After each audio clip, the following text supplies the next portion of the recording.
শাশুড়িকে মা না বললে কি গুনাহ হবে? বাথরুমে কাপড় কাচার সময় বিসমিল্লাহ বলা যাবে কিনা? গর্ভকালীন কোন আমল করলে নরমাল ডেলিভারি হবে? গোসলের পরে ভেজা চুল গামছা দিয়ে বেঁধে নামাজ আদায় করলে কি নামাজ হবে? আমি একজনের কাছে শুনেছি এরকম করলে নামাজ হবে না, বিষয়ে কিছু বলেন। চেইনওয়ালা ঘড়ি পরে নামাজ পড়া কি নাজায়েজ? জানালে উপকৃত হব। গোসলখানা ও টয়লেট একসাথে থাকলে ওযু করলে হবে কিনা? স্বামীর হুকুম ছাড়া বাবার বাড়ি যাওয়া যাবে কিনা? নিকট আত্মীয় যারা সুদ খায় তাদের বাড়িতে বেড়াতে যাওয়া যাবে এবং খাওয়া দাওয়া করা যাবে। মহিলাদের নামাজরত অবস্থায় যদি আজান হয় তাহলে কি নামাজ পড়া চালু রাখা যাবে? আমি আমার মৃত পিতার নামে যাই সদকা করি তার সওয়াব কি আমিও পাবো? নতুন করে বসবাস করার আগে মিলাদ পড়ানো জায়েজ কিনা? তাহলে আমরা প্রশ্নোত্তর আলোকিত ভবনে প্রবেশ করি। এরপর নুসরাত মাহি আপনি লিখেছেন, আমি আমার মৃত পিতার নামে যাই সদকা করি তার সওয়াব কি আমিও পাবো?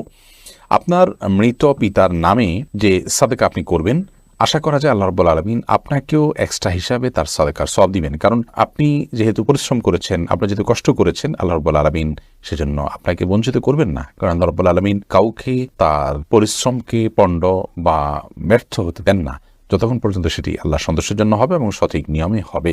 এমনি ফরাদ হোসেন আপনি লিখেছেন, বাথরুমে কাপড় কাচার সময় বিসমিল্লাহ বলা যাবে কিনা? বাথরুমে কাপড় কাচার সময় বিসমিল্লাহ বলবেন, বিশেষ করে যখন কমরের সাথে আপনার ওই জায়গার পার্টিশন থাকবে।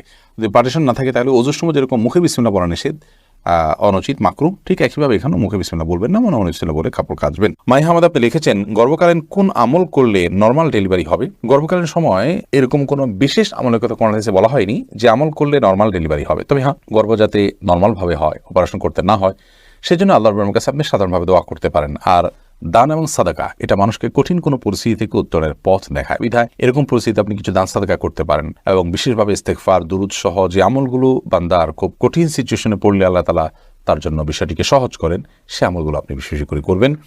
আল্লাহ তাআলার কাছে সাধারণভাবে দোয়া করতে থাকবেন। এছাড়া সুনির্দিষ্ট কোনো দোয়া বা আমল কোরআন হাদিস আমাদেরকে শেখায়নি যেটার মাধ্যমে নরমাল ডেলিভারি হবে। মিথিলা মলি আপনি লিখেছেন, রাস্তার পাশে কবরস্থান থাকলে নাপাক অবস্থায় গেলে কি গুনাহ হবে?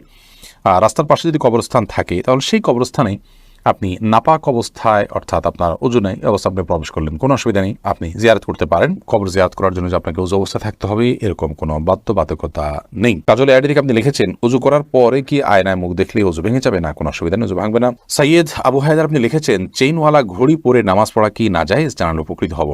না, চেইনওয়ালা ঘড়ি পরে নামাজ পড়লে যেটা নাজায়েজ হবে এমন কোনো কথা নেই। আমির হামজা আপনি ইউটিউব চ্যানেলে আমাদের প্রশ্ন করেছেন, আমার মেয়ের পেটে থাকা অবস্থায় মুখে একটি দাঁত উঠেছে, এটি কোনো ভালো লক্ষণ নাকি খারাপ লক্ষণ?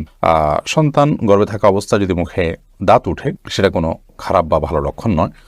এটার ডাক্তারি কোনো ব্যাখ্যা আছে কিনা সে ব্যাখ্যা আপনি জানার চেষ্টা করবেন। এর বাইরে এটাকে অন্তত কুলক্ষণ মনে করার কোনো সুযোগ নেই, কারণ ইসলাম আসলে কোনো কুলক্ষণে বিশ্বাস করে না। এরপরে কাজী ফাতেমা আপনি লিখেছেন, মহিলাদের নামাজরত অবস্থায় যদি আজান হয় তাহলে কি নামাজ পড়া চালু রাখা যাবে? যাবে, কোনো অসুবিধা নেই। আজান হওয়া হলে নামাজ বন্ধ করে ফেলতে হবে কোনো কথা নেই। আপনি নামাজ পড়ছেন, ইতিমধ্যে আজান শুরু হয়ে গেছে, আজান মুয়াজ্জিন সাহেব দিতে থাকুক, এদিকে আপনার নামাজ আপনি কন্টিনিউ করতে থাকেন, কোনো সমস্যা নেই। রোজা ইসলাম রানী আপনি লিখেছেন, নতুন করে বসবাস করার আগে মিলাদ পড়ানো জায়েজ কিনা? নতুন করে বসবাস করার আগে কোনো মিলাদ পড়াবেন না, এরকম কোনো নির্দেশ কোরআন হাদিস আমাদেরকে দেয়নি। আপনি নতুন ঘরে ওঠার সময় বিসমিল্লাহ বলে আল্লাহর নাম নিয়ে উঠে যাবেন। এর জন্য আলাদা কোনো আনুষ্ঠানিকতা আপনাকে করতে হবে, কোনো বাধ্যবাধকতা নয়। হ্যাঁ, আশপাশের লোকজন বা এলাকার মানুষ কিংবা আত্মীয় স্বজনকে ডেকে আপনি দাওয়াত খাওয়াতে চান আপনার খুশি একটা উপলক্ষে, সেটা সম্পূর্ণ আপনার ব্যাপার, শরীয়তের কোনো বিশেষ নির্দেশ নাই। আর এর জন্য মিলাদের আয়োজন করতে হবে কোনো নির্দেশ ইসলাম আমাদেরকে করেনি। সাবির ইয়াসমিন জানাত আপনি লিখেছেন, স্বামীর হুকুম ছাড়া বাবার বাড়ি যাওয়া যাবে কিনা? আপনি যেহেতু স্বামীর সংসারে থাকেন, অতএব তার সুবিধা অসুবিধা, তার প্রয়োজন ইত্যাদি বিষয় থাকতে পারে, সেই কারণে তাকে আপনি বলে যাবেন। কিন্তু স্বামী আপনাকে আপনার বাবার বাড়ি যাওয়া থেকে বঞ্চিত করে রাখবেন, যেতে দিবেন না, আটকে রাখবেন এবং তার খেয়াল খুশি মতো সে আপনাকে আপনার বাবা মার সাথে সাক্ষাৎ করা থেকে বিরত রাখবেন, সে অধিকার কিন্তু তার নাই। সেটা যদি তিনি করেন তাহলে তিনি অন্যায় করছেন। তবে হ্যাঁ, অবশ্যই আপনি চেইন অফ কমান্ড, একটি ফ্যামিলির পারস্পরিক যে বোঝাপড়া, সেটা যেন ভালো তার জন্য আপনি বলে যাবেন এবং এই বলে যাওয়ার মধ্যে ভদ্রতা, এই বলে যাওয়ার মধ্যে নিজেদের বোঝাপড়া যে আছে সেটির প্রমাণ হয়। বিধায় এটাকে দোষণীয় মনে করা যে আমি তাহলে কি বন্দী হয়ে গেলাম, এরকমটি মনে করার কোনো কারণ নেই। শরীফ শাহরি আপনি লিখেছেন, ওযু ছাড়া কি জিকির করা যাবে? যাবে, জিকির করার জন্য ওযু করা শর্ত নয়। এমডি আবুল কালাম আপনি লিখেছেন, মহর পরিশোধের আগে স্ত্রী যদি মারা যায় তখন স্বামী কিভাবে মহর পরিশোধ করবে? তার পক্ষ থেকে দান সাদকা করে দিবেন, কিন্তু উচিত হলো জীবদ্দশাতেই মহর পরিশোধ করা। আয়েশা সিদ্দিকা আপনি ইসলাম প্রশ্নোত্তর পেজে প্রশ্ন করেছেন, মহিলাদের জন্য সব জায়গায় নামাজের ব্যবস্থা থাকে না, অনেক সময় এই কারণে নামাজ কাজা হয়ে যায়, এই জন্য কি বাড়ি থেকে বের হওয়ার আগে অগ্রিম নামাজ পড়ে বের হতে পারবো? না, অগ্রিম বের নামাজ পড়ার কোনো সুযোগ নেই, নামাজ ওয়াক্ত মতো পড়তে হবে। ইন্নাস সালাতা কানাত আলাল মুমিনিনা কিতাবাম মাওকুতা, নিশ্চয়ই নামাজ ইমানদারদের জন্য নির্দিষ্ট সময় পড়াটা আবশ্যক করা হয়েছে, বিধায় সময় মতো আপনাকে নামাজ পড়তে হবে।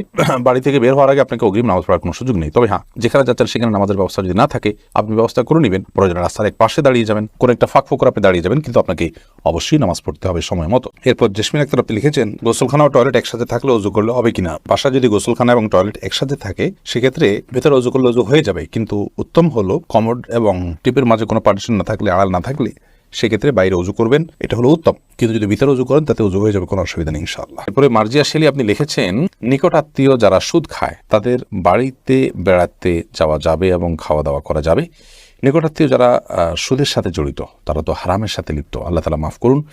এই সুদের সাথে জড়িত হলে, হারামের সাথে যদি লিপ্ত থাকে, তাদের উপার্জন শুধুই হারাম হয়, তাহলে সেক্ষেত্রে তাদের বাড়িতে যেতে পারেন, কিন্তু তাদের খাওয়া দাওয়াটাকে কৌশল আপনি অ্যাভয়েড করবেন। আর যদি তাদের অন্য হালাল উপার্জন থাকে তাহলে সেক্ষেত্রে হালাল উপার্জন পরিমাণ বেশি থাকলে আপনি সেখানে খেতে পারেন। আর যদি হারাম উপার্জন পরিমাণ বেশি থাকে, হালাল উপার্জন পরিমাণ কম থাকে, তাহলে খাবেন না। আর যদি তিনি সুনির্দিষ্ট করে হালাল উপার্জন থেকেই দিয়েছেন আপনি জানেন, তাহলে সেক্ষেত্রে সেটা অবশ্যই খেতে পারেন। এক নিমিষে এই আইডি থেকে আপনি লিখেছেন, মেয়েদের পায়ে কি স্বর্ণের উপর পরা যাবে? যাবে, কোনো অসুবিধা নেই। মেয়েরা স্বর্ণ বা রূপা যে কোনোটি পড়তে পারে, তো সেক্ষেত্রে স্বর্ণের উপর পড়বেন না রূপার উপর পড়বেন সেটা আপনার বিষয়। স্বর্ণ এবং রূপা এটা শরীরের কোনো অঙ্গ প্রত্যঙ্গে পড়তে নিষেধ, এমন কোনো কথা নেই। বিধায় মেয়েরা মাথায়, হাতে, কানে যেরকম স্বর্ণ পড়তে পারেন ঠিক একভাবে পায়ে নূপুর হিসাবে স্বর্ণ ব্যবহার করতে পারেন, কোনো অসুবিধা নেই। শিরিনা বেগম আপনি লিখেছেন, পুরুষের কি রূপার আংটি পড়তে পারবে? জি, পুরুষের রূপার আংটি পড়তে পারবে এবং এটি বিভিন্ন বর্ণনা দ্বারা সাব্যস্ত হয়েছে। রিফা জান্নাত আপনি লিখেছেন, গোসলের পরে ভেজা চুল গামছা দিয়ে বেঁধে নামাজ আদায় করলে কি নামাজ হবে? আমি একজনের কাছে শুনেছি এরকম করে নামাজ হবে না, বিষয় কিছু বলে না, এরকম করে নামাজ হবে না এমন কোনো কথা নেই। আপনি একজন নারী হিসেবে আপনার পুরো শরীর আপনাকে ঢেকে নামাজ পড়তে হবে, শুধুমাত্র মুখমণ্ডল এবং দুই হাতের কবজি আপনি খোলা রাখবেন, এর বাইরে অন্য কোনো শর্ত নেই। আপনি গামছা দিয়ে ঢাকেন বা গামছা দিয়ে বেঁধে তার উপর দিয়ে অন্য একটা কাপড় দিয়ে ঢাকেন, কোনো অসুবিধা নেই। আইরিন সুলতানা মাহি আপনি লিখেছেন, টেপে অজু করলে নিচে বালতি থাকে, ফলে অজুর পানি বালতিতে পড়ে, সে পানি কি টয়লেটের কমোডে ঢালা যাবে? ঢালা যাবে, কোনো অসুবিধা নেই। বরং ঢালাটাই উত্তম, বিশেষ করে কমোড পরিষ্কারের জন্য, টয়লেট পরিষ্কারের জন্য, বা কোনো গাছ ইত্যাদি থাকলে সেগুলোর গোড়ায় পানি দেওয়ার জন্য, যে কোনো কাজে আমরা এই পানিটা ব্যবহার করাই উচিত। কারণ অজুর যে পানিটা, এই ব্যবহৃত পানিটা এটা অন্য কাজে লাগানোটা কোরআন হাদিসের দৃষ্টিকোণ থেকে কোনো নিষিদ্ধ কিছু নয়, এটা নাপাক নয়। আর এটা আমরা হয়তো এটার মাধ্যমে পবিত্রতা অর্জন করতে পারবো না, কিন্তু অন্য যে কোনো কাজে আমরা ব্যবহার করতে পারবো। ধরুন কমোড পরিষ্কার করা কিংবা বাথরুমের ভেতরের অংশ পরিষ্কার করার জন্য পানি ঢালতে পারি, কোনো অসুবিধা নেই, কারণ এই পানিটা নাপাক নয়। এরপরে কবির হোসেন আপনি লিখেছেন, শাশুড়িকে মা না বললে কি গুনাহ হবে যদি তিনি কষ্ট পান? শাশুড়িকে মা বললে তো গুনাহ হবে না, কারণ এটা তো আপনি গর্ভধারণকারিণী মা হিসাবে তাকে আপনি মা সম্বোধন করছেন, এটা সম্মানসূচকভাবে মা হিসাবে আপনি তাকে আখ্যায়িত করছেন। কারণ আপনি আপনার মায়ের নাম যেখানে সেখানে লিখতে হয়, সেখানে শাশুড়ির নাম কোথাও লেখেন না, তার মানে আপনি তাকে আপনার গর্ভধারণকারিণী মা হিসাবে স্বীকৃতি দিচ্ছেন না, বিধায় তাকে মা বলাতে কোনো অসুবিধা নেই। বললে তিনি কষ্ট পান তাহলে সেক্ষেত্রে এরকম তো আর কথা নয়। যদি এরকম হয় তাহলে সেক্ষেত্রে আপনি বলবেন না। আপনি লিখেছেন প্রশ্নে, শাশুড়িকে মা না বললে কি গুনাহ হবে? না বললে তো কোনো গুনাহ হবে না। আপনি প্রশ্ন করার কথা যে মা বললে কি গুনাহ হবে কিনা, না বললে তো গুনার কিছু না। আপনি শাশুড়িকে আন্টি বলেন বা অন্য কিছু বলেন, তাতে কোনো অসুবিধা নেই।